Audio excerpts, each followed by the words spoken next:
Good day, grade 9 students. So last time, we discussed about quadratic equations. So now, we are going to solve quadratic equations by extracting the square root. Okay, are you ready? Yeah, I'm ready. Okay, so let's proceed. But before that, okay, you need to simplify first the following radical exponents. So this is very easy. What is the square root of 25? So the answer is 5. Very good. Number 2, the square root of 9 is 3. The square root of negative 1 is undefined. Okay, bakit kaya siya undefined? Number 4, the square root of 144 is 12. And 5, the square root of 49 is 7. Okay, so now let's define quadratic equation in terms of radical exponents or radical signs. Okay, so a quadratic equation can have two real solutions, one real solution or no real solution. So there are several methods for solving quadratic equations. Number 1 is extracting the square roots. Number 2 is completing the square. And number 3 is using the quadratic formula. But now, we are going to use the method of extracting the square roots. Okay, bakit po? Kasi hindi po natin sila pwedeng pagsabay-sabayin.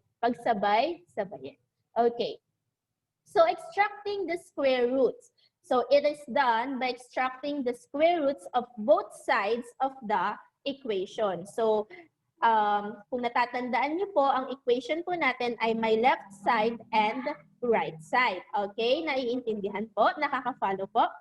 Okay, so according to the square root property for any real number c, okay, this one, c, the equation x squared is equal to c has two solutions.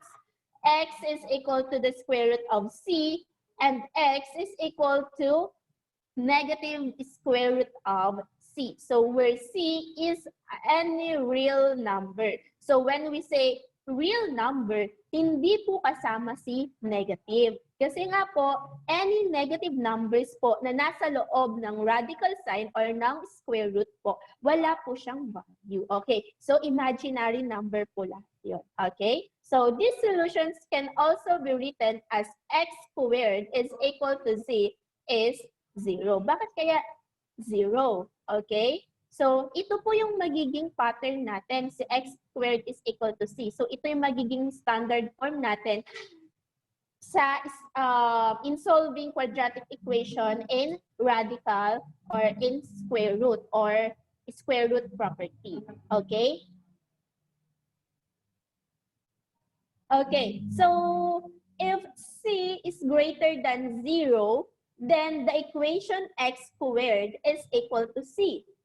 Has two real solutions. Okay, if c is equal to 0, then the only solution to the equation x squared is equal to c is 0. Ma'am, ano pong ibig sabihin nito? Okay, so di ba po kanina ang sabi ko, si c ay isa siyang real number. Okay, kapag daw po greater than 0, si real number, ibig sabihin po, makakakuha po tayo ng dalawang solution or dalawang sagot.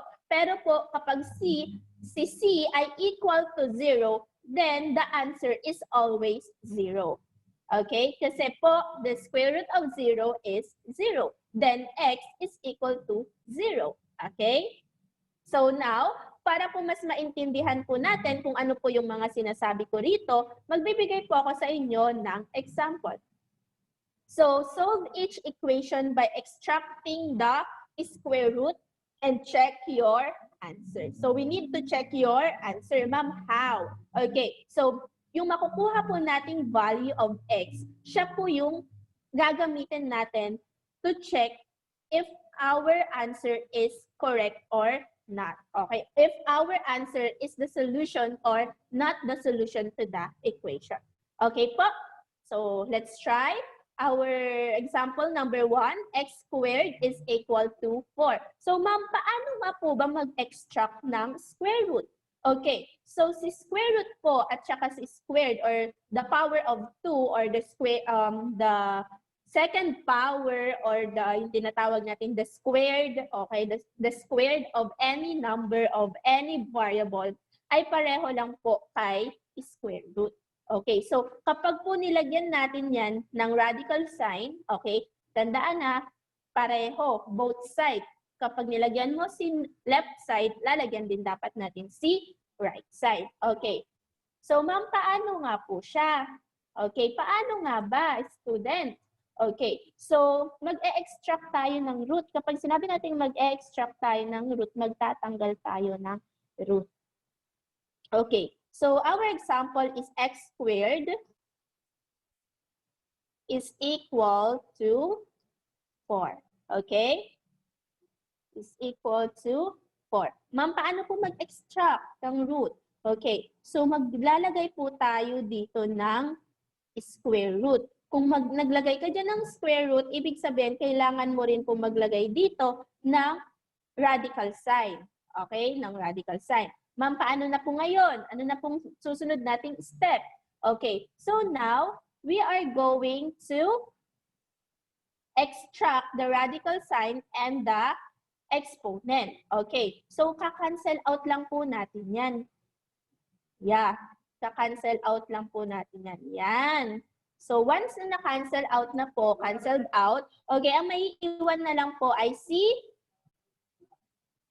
sino na lang po? Ano na lang po ang may iwan? Si x na lang po ang maiiwan. Okay, at matitira? Okay, kapag po nag-cancel out na po tayo sa kabila, na-simplify na po natin siya, ganun din po yung gagawin natin sa right side. Isi-simplify din natin siya. So what is the square root of 4? Okay, the square root of 4 is 2. Okay, so sinabi po natin kanina that x is equal to the square root, positive square root of real and real numbers, and x is equal to the negative square root of real numbers. So ibig sabihin po, dalawa yung sagot natin. X is equal to positive 2 and x is equal to negative 2. Pwede nyo po siyang isulat na ganito. Pwede rin naman po siyang isulat as x is equal to 2 and x is equal to negative 2. Or x is equal to negative 2. So, ganun lang po siya kadali. So, ma'am, paano po namin siya i-check? Okay, so using the value of x na nakuha po natin by extracting the root of the equation, okay, so we are going to substitute the value of x to the given equation. Okay, so let's try to substitute if our answer is correct. Okay, so we have x squared is equal to 4. What is the value of x again? Okay, the value of x is 2. Okay, substitute lang po ah. Ayan. So 2 times 2 or 2 squared is equal to 4 is equal to 4. So ibig sabihin po, 4 is equal to 4. So ibig sabihin po ng ating sagot ay tama. Na ang ating solution ay tama. Okay, so let's try to substitute the value of x as negative 2 to the equation. Okay. So x squared, don't forget to write the equation first before substituting the value. Bakit po mahalaga yon? Para hindi po kayo nalilito. Okay, so negative 2 squared is equal to 4. So negative 2 times negative 2 plus ha, hindi siya negative 2 times 2, okay? So i-multiply itself kasi nga po exponent, okay? So negative 2 times negative 2 is positive 4. Is equal to 4. So ibig sabihin po, dahil nag-equal po ang ating dalawang number, ibig sabihin po na ang ating sagot ay tama.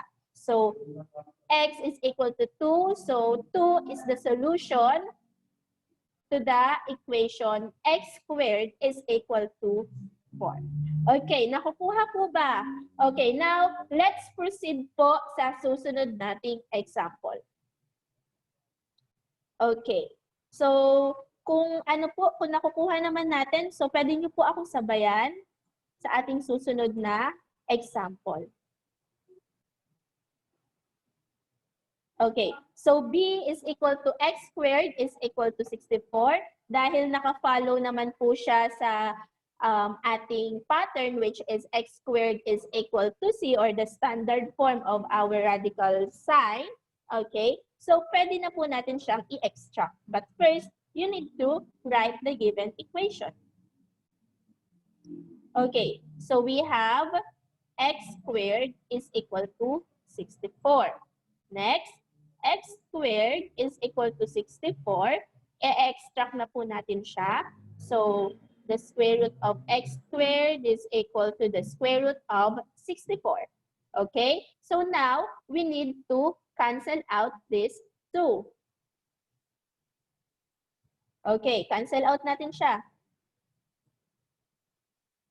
Ayan. So, na-cancel out na po natin si radical sign at saka yung exponent po natin na 2. So, natira na lang po ay si x. Okay. So, x is equal to, what is the square root of 64? Okay, the square root of 64 is 8. Okay, very good.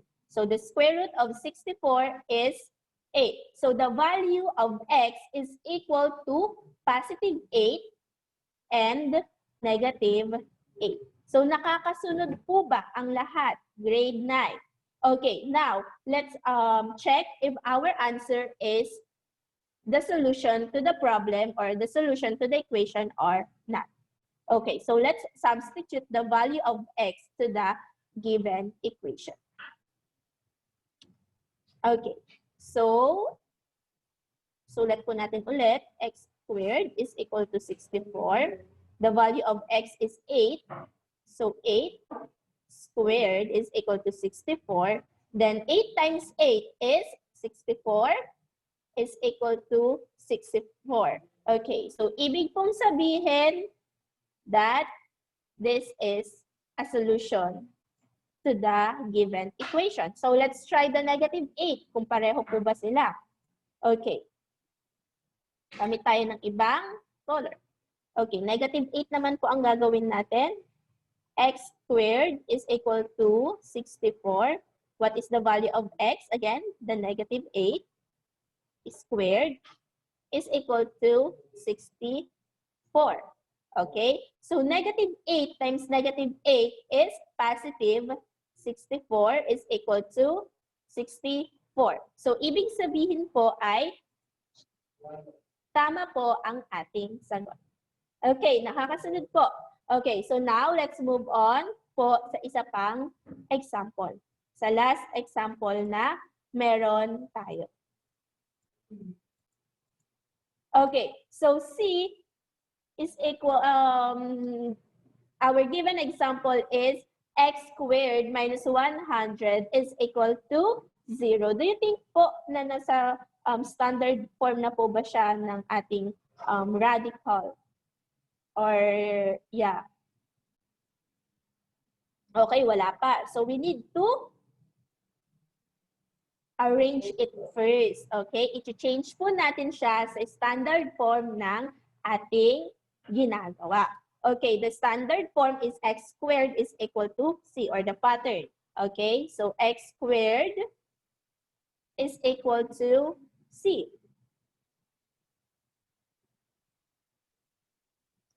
Ma'am, paano po yung gagawin namin? Okay, so class, as you can see po, this is the x squared and this is the real number. So dahil po si real number natin ay nasa right side, so we need to transpose negative 100 to the other side. Okay? So ngayon, gagawin na po natin siya. Ita-transpose po natin si negative 100. So x squared minus 100, isusulat ko po muna is equal to 0. So, transpose, ilalagay po natin siya dito. So, x squared is equal to negative 100. Ay, positive na pala siya. Okay. So, x squared is equal to 100. Okay. So, dahil sumusunod na po siya sa ating standard form, okay, so pwede na po natin siyang, ano po ang gagawin natin? Pwede na po nating gawin yung first step po natin, yung extracting the roots, okay? Extracting the roots. Okay, so let's extract this. Paglagay tayo dito ng square root. Okay, so we need to cancel this. Ayan. So, ang natira na lang po ay si x is equal to, what is the square root of 100? The square root of 100 is 10. Okay, dalawa po yung sagot natin, positive and negative 10. Okay, now, kuhanin na po natin, check na po natin kung tama po ba yung sagot ninyo. Okay, check po natin ha. Okay, so let's substitute the value of x to the equation. What is our equation po? X squared minus 100 is equal to 0. Okay. So, what is our x? What is the first x? Positive 10. So, positive 10 squared minus 100 is equal to 0. So 10 times 10 or 10, the square of 10 is 100 minus 100 is equal to 0. 100 minus 100, the answer is 0 is equal to 0. So ibig sabihin po ay tama ang ating sagot. Okay, so let's try negative 10 plus. So x squared minus 100 is equal to 0. So we have negative 10 squared minus 100 is equal to 0. So negative 10 times negative 10, it will give us 100. 100 minus 100 is equal to 0. So 100 minus 100 is 0 is equal to 0. So ang ibig sabihin po, ang sagot natin ay okay. So naiintindihan po ba grade 9 students?